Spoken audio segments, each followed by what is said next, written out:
Well, if you've ever asked yourself why I still don't feel well, well, that's why we're here. And let me tell you something. I have to tell you a true story. And I'm here with Sandra, who I went out on the street and found because Sandra is my point. And not really. Actually, you sat there. You were watching. We're using you for some other videos, you know, that we were doing. And you sat there and you watched one of my segments.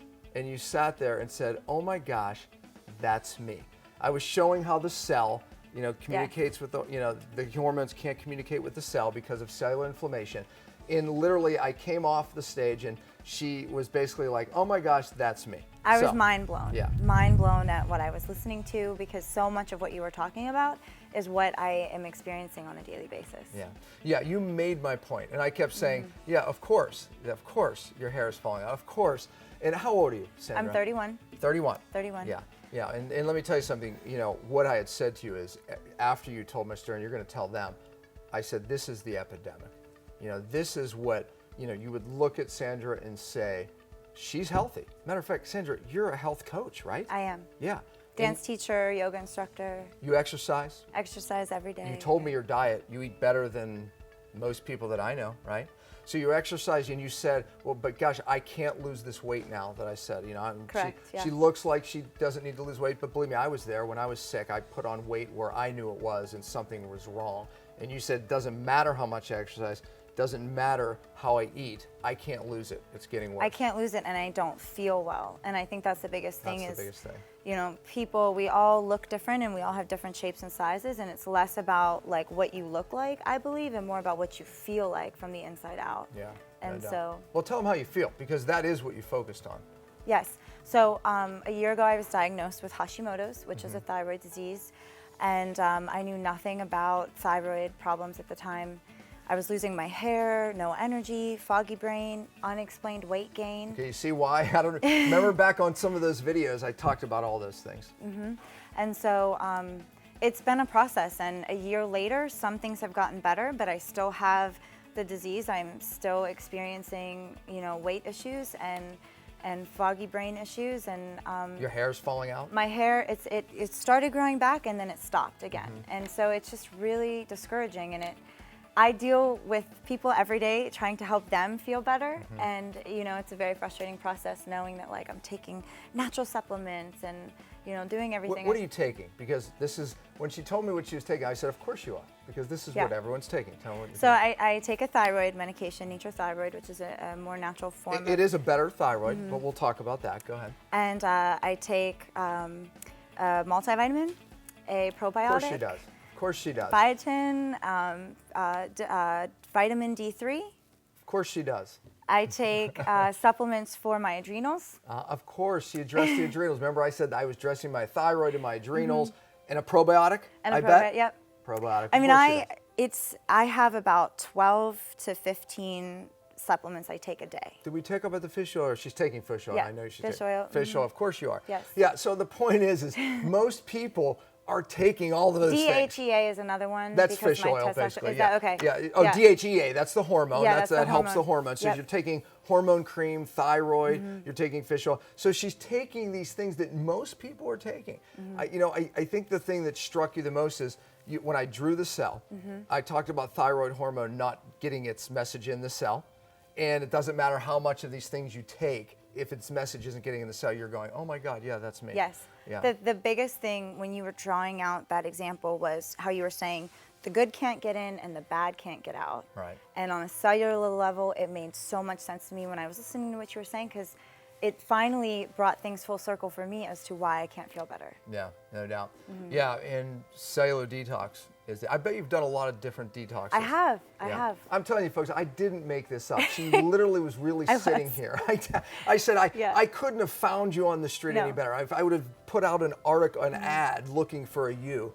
There's so many of you, but here you are. So God is that good. So what type of detox have you done? I'm just curious.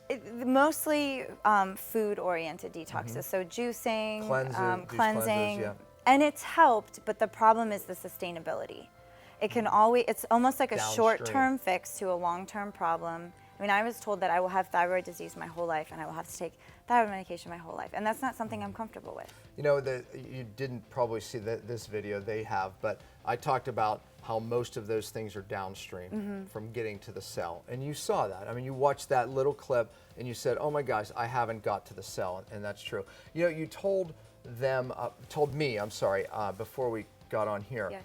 about where it all started. You started going to doctors. Tell them that experience, I because did. they've experienced that. Yes, so I started with traditional medicine, and I was seeing, you know, great physicians, but they were not helping me, and they wanted to treat symptoms, and I knew there was a deeper problem. There was a point in time where I was getting all of these rashes all over my face.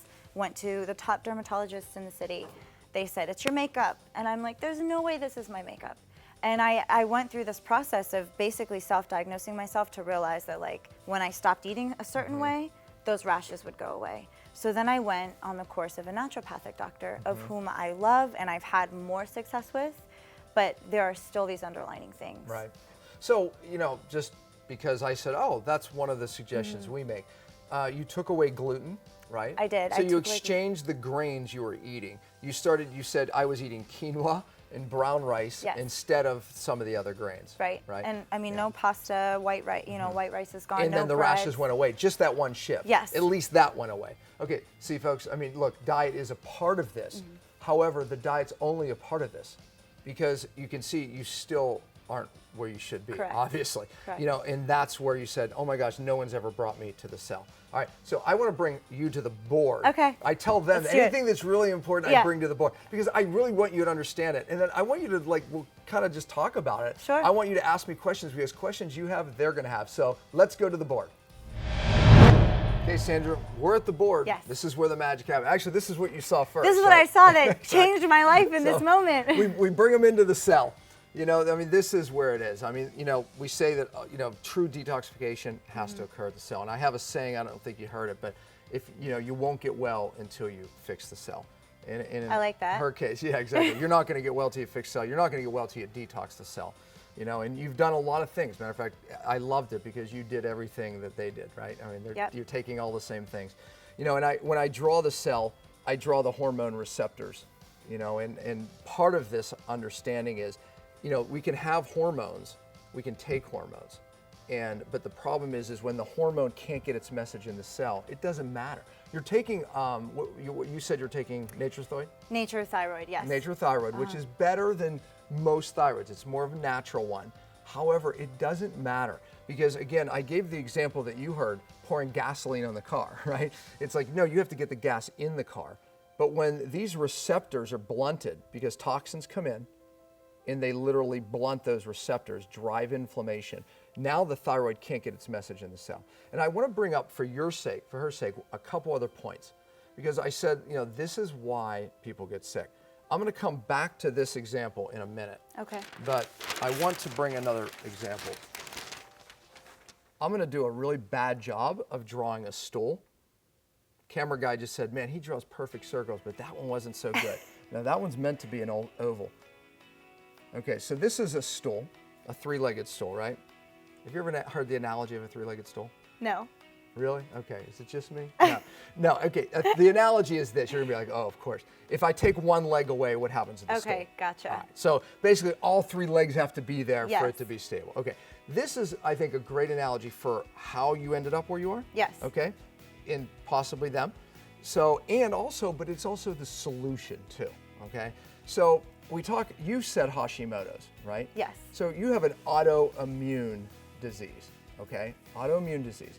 That means your own body's attacking itself. Correct. Okay, you got that. So whether it's attacking the thyroid, whether it's attacking the receptor on the cell, whether it's attacking the hormone, multiple places the body can attack.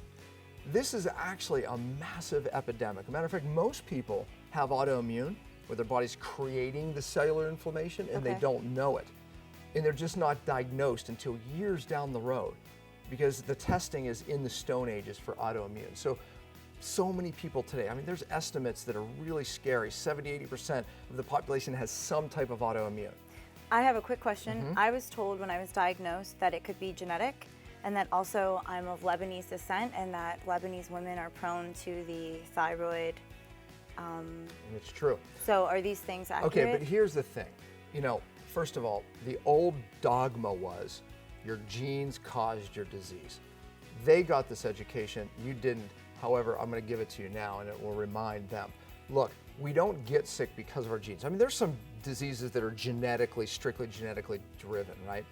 Down syndrome is being one of them. However, most diseases like that, the gene has to be triggered or turned on. It's called epigenetics. Okay. So the gene literally gets turned on. The number one thing that changes genes being turned on is toxins. And I told them about a Stanford University study where they actually took certain toxins, BPA, which most women get exposed to in cosmetics, and it triggered the gene in mice called the agouti gene that caused them to gain weight. And it didn't matter how much they exercised. Wow. And it didn't matter what they ate. So that's what's happening today. And by the way, it also changed their coat color. So it affected their thyroid, it affected their skin, it affected their hair. But the point is genes get turned on, and you made my point without even knowing it. So that gene got triggered. That didn't mean that you would get it automatically. It had to be triggered. Does that make sense? It makes so much sense. Okay, all right. So one of the legs of the stool is the gene, okay? Gene getting, and I'm just gonna write triggered, okay? The gene gets triggered or turned on, okay? Okay. So I'll put DNA up here just so people know that too, okay? Okay. Epigenetics gene. So one of the legs of the stool is something gets turned on. So that gene got turned on. But then we have to ask ourselves, go ahead, you had a question. Did it get turned on by something I was doing to my body? No doubt, but unknowingly. Okay. Meaning that you were exposed to toxins. If your mom had silver fillings, did she have silver fillings? I'm not sure. Okay, Yeah. but let's say she did. And let's just say mom does. had other, okay. Yeah. Let's say she had other toxins. In utero, you got that. So you saw me do the bucket. Remember the did. bucket, right? And the bucket fills up. Okay, the bucket fills up with toxins from the time we're little. And then eventually we get that one stressor. Warren said he got a whiplash, subluxated his neck, and then boom, he got sick. But he had mercury toxicity because he was cleaning up mines and he was overloaded with mercury. Also, he was living in a house that had mold in it, so he had major sources, and then all of a sudden Warren's bucket overflowed. So here's the point I want to make. Stressors, okay? Stressors, physical, chemical, or emotional, that's really important. Fill the bucket, cause it to overflow. I'm going to make it more scientific. The stressors trigger the gene. That makes so much sense. Yeah. So in other words, you did things physically, chemically, and emotionally. A bucket fills, and boom, you turn on a gene. And now you're expressing that thyroid condition. So your genes didn't make you sick. I remember some years ago, Time magazine had a great thing. It said, your DNA is not your destiny. So all these scientists, the old dogma was, you got sick because of your genes, it's just genetic. No, we know that's not true. We know that the gene actually gets turned on or triggered. So your DNA is not your destiny. I've got news for you. Lebanese people aren't weaker. As a matter of fact, I would argue the opposite. This is a tough, beautiful people, yeah. So the stressors together, typically I call it the perfect storm. So I always draw 3 storms. Do you remember the movie The Perfect Storm? Yeah, okay. Great movie. What was the guy's name in that? I can't remember. Well, Mark Wahlberg was in it. Okay, anyway, he's one of my favorites. Okay, so you remember that guy. Anyway, so we have 3 storms that come together that cause the catastrophic storm. George Clooney, that's the one I was thinking of. The catastrophic storm was, if you have 2, it's a bad storm, but when you have 3, it's the perfect storm. That's what happened. That's what happened in my life. Okay. Man, when that hit, my life fell apart. Even the discouraging, when I was told I have a disease, it was like mentally, I'm like... They told you had a disease forever, they told you. Yes, I will have to take this medication forever. I mean, the stress of that, I don't know if that stress can trigger this to be worse, but... Physical, chemical, emotional. Subluxation in the neck. Yep. That's why you're in the office you're in, perhaps. That's one stressor. Add the chemical, add an emotional. So we'll do it this way. We'll do physical, chemical, and emotional. Makes so much sense. You know what I see? I discuss this with people all the time, every day almost, where they're saying, well, this was happening in my life. So when did your chronic fatigue start? Well, honestly, it was after my husband left or my child got sick or, they talk about an emotional stressor. Warren said it happened after a whiplash or a physical stressor. They had the chemical stuff bioaccumulating. Their bucket was filling their whole life. Yep. But it wasn't until they added one more. I quit my job and I redirected things, and that's when it started. Exactly. It was the one more. So was it that? No. I remember years ago they said whiplashes cause, fibromyalgia. Well, many people get whiplashes. They don't get fibromyalgia. No. It's whiplash with the chemicals that have been bioaccumulating, Yep. you know, all these other stressors come together, the bottom falls out. But really, scientifically, what happens, the gene gets turned on. Okay. And we all have, hers is thyroid, you know, but yours may be something else. But once that's triggered, boom. And I've got to tell you, we know science shows that we can turn off that gene. And you didn't see that video, but I will watch it though. Oh, yes, you will. My 5 R's is a roadmap to fixing the cell. When you fix the cell, we know that that's able to turn off those bad genes. So your genes can be turned off as easy as they were turned on. Guess what? In the mice that I talked about when they gave them the toxin, they turned off the gene by giving them something called methyl groups. R number 5, he's reestablishing methylation. Isn't that cool? It's fascinating to me. What's somewhat frustrating to me is why aren't physicians across the country educated in this type of stuff? Or why aren't we being informed about That's these things? the mission, and that's the goal. These people are blessed because they are in an office that understands the physical component. They understand the fact that the chemical component, and they're, you know, this is a system that deals with the cause at both at the cellular level. So that's right. Yes. And we're going to hope she's going to join us in this mission. I know Yes. you are. So, you know, and then there's one more component. You had said, tell them as I get here, the Sure. markers that were low. You had blood work done, right? I did have blood Tell me. work done, so then a bunch of tests came back, and I had a neurotransmitter test done, which reads all the chemicals in your brain and that your body is making. So my serotonin, all my levels were flatlined. I mean, my doctor thought, like, how is this person not Serotonin depressed? is the one. When they give people depression drugs, they give them something called a serotonin uptake inhibitor. And what that does is it raises, so you don't uptake the serotonin, it raises serotonin. So it makes people feel better, but there's a consequence. Go ahead. Sure. And so my serotonin levels were less than 5%, epinephrine less than 5%, testosterone less than 5%. All of these things were literally like collapsed. Yeah. But you know, I all the feel-good hormones. all the feel-good down, hormones, yeah. Which is a very conflicting thing for myself because I'm dancing every day and teaching and yoga, and you know, and so my body is like all over the place, Yeah. and in my brain I'm like, I can't feel sad. Yeah, and again, we can just, you know, give more serotonin or ask the question, wait a minute, why is this young lady, beautiful young lady's serotonin you. low, right? And all the, did the doctors ever ask why, really? Well, in fairness to who I was working with, she said parts of my body were stealing from other parts It's true. to make up for. No doubt about that, right. So. But why though? Why, Right. why a 31-year-old girl has all these hormones that are low? Well, we could flip back to the cell. We know why, right? But let me finish this point because Sure. it really deals with the serotonin. And this is an epidemic of people in America, honestly, and it's a sad epidemic that's happening. Part of this, why people get sick, this three-legged stool analogy, is what we call the microbiome. I'm not going to write that word, it's a big one, but I'll write gut, okay? Okay. In your gut, which is what science now knows is part of what we call microbiome. That's good and bad bacteria. We used to think it was just for digestion. Now we know more. We know that these bacteria actually communicate with our cells in our body and actually make immune cells. It communicates with our cells to actually make serotonin. So you can't make that brain chemical without certain bacteria. Have you ever taken antibiotics That as a makes kid? sense.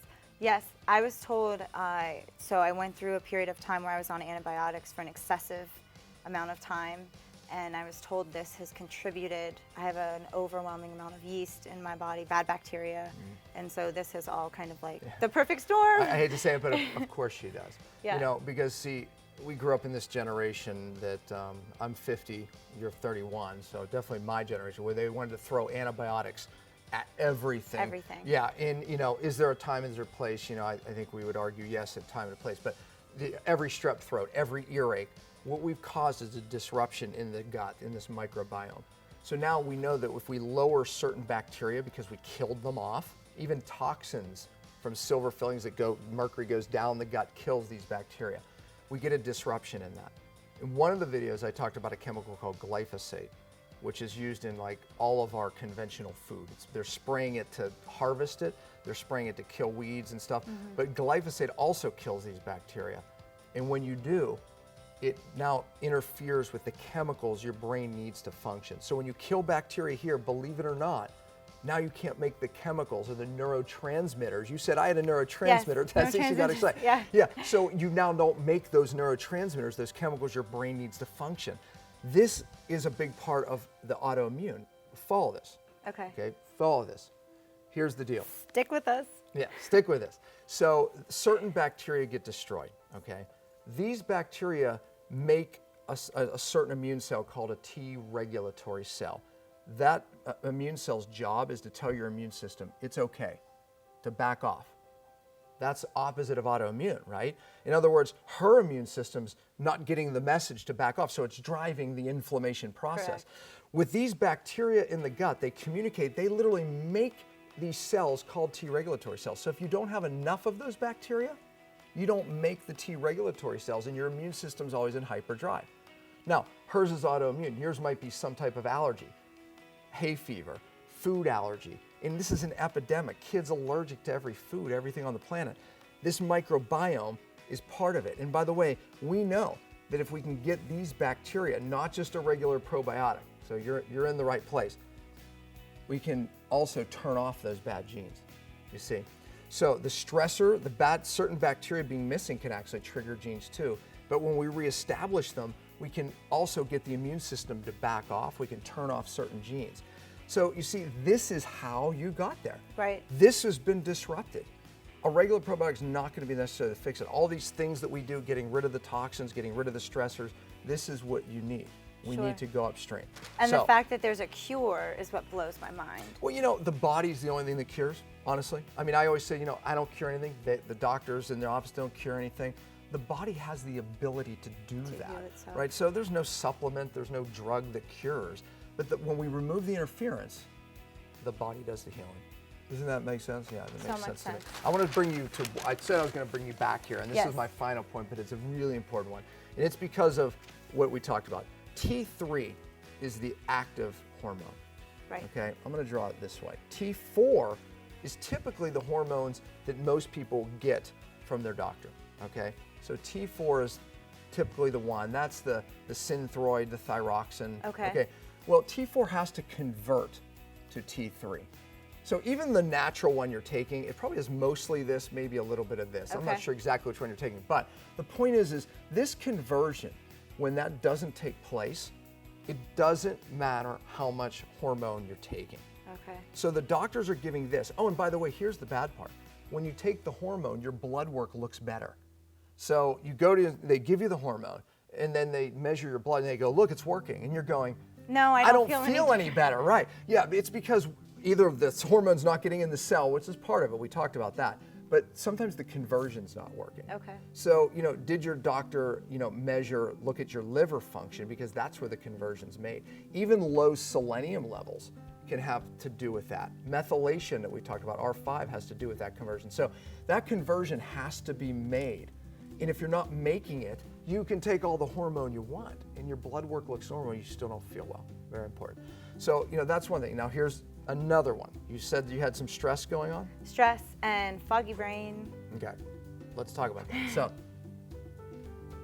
what happens in times of stress, even if you get the flu, okay, your body will take T3, that's the active hormone that gets in the cell and you make energy from, feel Okay. good, okay? It creates something called RT3. Reverse T3 is designed to convert in times of stress, the T3 that makes you have energy, to RT3. RT3 literally blocks the thyroid, the T3. Wow, It okay. blocks it because it has the ability to bind to the same receptor, okay? So the RT3 in times of stress comes in, it gets produced, so it's shunted that way. Instead of making more T3, it makes more RT3. RT3 takes up the receptor and purposely blocks the T3 while you're sick or challenged. Why? Because it wants to conserve energy for healing. So when you get the flu, That makes do you have sense. energy when you have the flu? No. A lot of that is this blocking, stopping that hormone so you can take the energy and use it to battle disease instead of waste. So it puts your butt on the couch. When the flu goes away, you're back up and moving, right? Energy's back. Right. Now RT3 is not being made as much, and now it's moving towards the T3, and now you have energy again. But what if the stress is chronic? Chemically, Right. emotionally, or Right, physically? right. Chronic, you know, meaning that you're always emotionally stressed, or you've bioaccumulated so many toxins that now you're producing too much RT3. I don't know if the RT3 is your issue. It's Okay. actually called, RT3 dominance, or, where someone's moving, in that direction. Stress can literally cause that chronic stress. It could be the fact that the membrane's inflamed. It's typically a combination, but RT3 dominance, many people have just even due to stress. But I think my point is that, doctors really don't ever ask the question of why.